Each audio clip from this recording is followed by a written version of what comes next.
Hey guys, today I'm going to be doing my monthly recommendations video. Monthly Recommendations is a Goodreads group that was created by Trina over at Between Chapters, and I'll leave the link to the Goodreads group as well as Trina's channel down below in the description so that you can join in on all of the fun and check out Trina's channel as well. Wow, that was a mouthful. This month's topic is survival stories, and I literally just pulled every single book from my shelf that could in some way be considered survivalist in any way, shape, or form. A lot of these are a huge stretch, so just humor me, will ya? The first book is pretty obvious, and it is The Hunger Games by Suzanne Collins. Of course, we all know this story, and it is quite literally a fight to the death. Katniss is doing everything in her power to survive, and that does not stop through the entire rest of the trilogy, and this is one of the first survival stories that I read and is still one of my favorite. Next one is a little bit newer, but it quickly became one of my most favorite series of all time, and it is The Fifth Wave by Rick Yancey. This story has to do with aliens coming to Earth and taking over, and they do it in different waves. And now Cassie got separated from her brother and is trying to trek cross country to find her brother and be reunited. I love this book so much. It has a lot of mixed feelings and mixed reviews, but I found it really thrilling, and there were lots of twists and turns. I didn't see any of it coming, so if you haven't picked up The Fifth Wave yet, you definitely should. The next book I have is Angel Fall by Susan E. This is the second book because I don't own Angel Fall yet, but this also takes place in the apocalypse, but in this world's apocalypse, it's more like the biblical sense. Angels have come down to Earth and are battling each other and killing humans. The main character, Penryn, her sister, gets taken by one of the angels, so she is trying to find her sister. It's kind of old, but still, if you haven't picked that one up yet, give it a try. I wasn't sure if I would like it because I'm not really into paranormal type books, but it was really good. The next book I'm going to be talking about is Poison Study by Maria V. Snyder. I think this is a good survivor story because Yelena is on the brink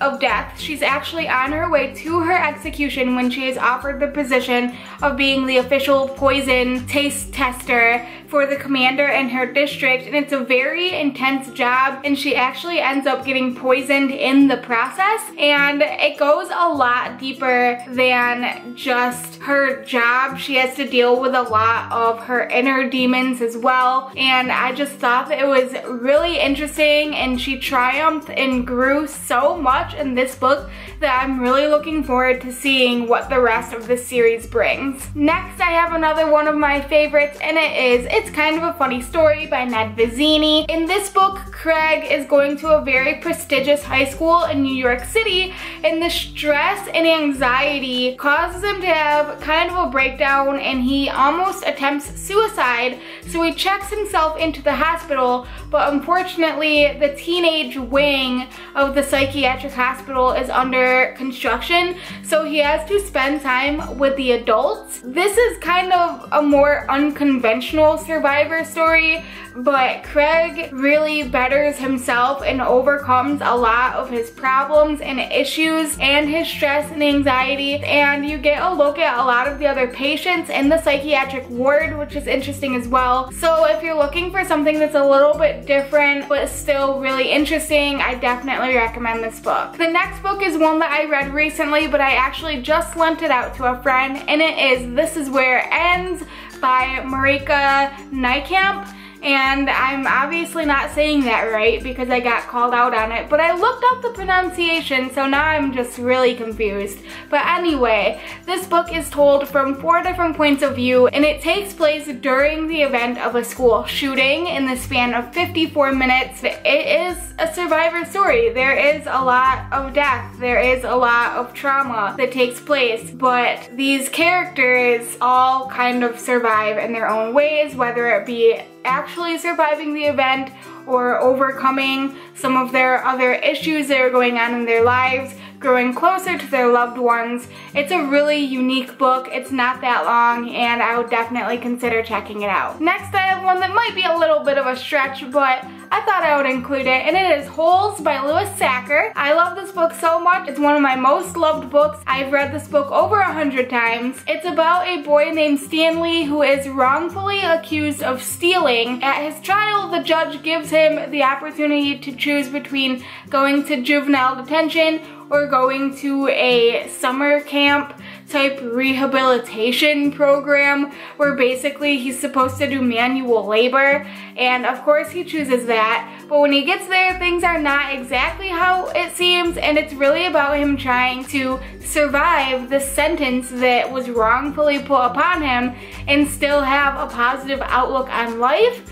I love this book so much. I don't think I can say that enough. It is a middle grade book, but I think that it is good for all ages, and I'm probably gonna reread it this year because it's just that good. And the last book I have for you guys is The Merciless by Danielle Vega. This is about a girl named Sophia who moved around a lot because her mom is in the military, and they moved to a new town, and she starts at a new school and befriends the popular girls, but she finds out that these girls think that another girl at the school is actually possessed by a demon, and they want to do an exorcism on this girl, but the night takes a huge turn for the worse, and it turns out to be more like torture, and the girls get trapped in the house, and they're all just trying to survive the night and escape the house.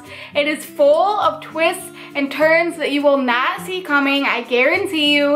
It is a little graphic and a little bit gory, and there's a huge element of torture in the book. So if that makes you a little queasy or uncomfortable, definitely be warned. I know I had to put the book down a couple times because one of the elements of torture that they use is actually one of my biggest fears, and I didn't know if I would be able to continue on reading the book because I didn't want to have to read about this happening, but even I pushed through that. So if I can do it, you guys can too. This is a great read for fall and Halloween, but it's good for, you know, a nice night in as well at any time of the year. I love it. I hope you guys do too. I highly recommend this one. And those are some of my favorite survivor stories. Obviously, this can be interpreted in so many different ways. I just kind of wanted to talk about books that I knew were not going to be talked about as much because of how people typically interpret survivor stories to be. But I hope you enjoyed some of my recommendations. Let me know what some of your survivor stories are down below in the comments. If you like this video, make sure to give it a big thumbs up and subscribe to my channel to see more bookish videos. As always, thank you guys so much for watching. I'll see you next time. Bye!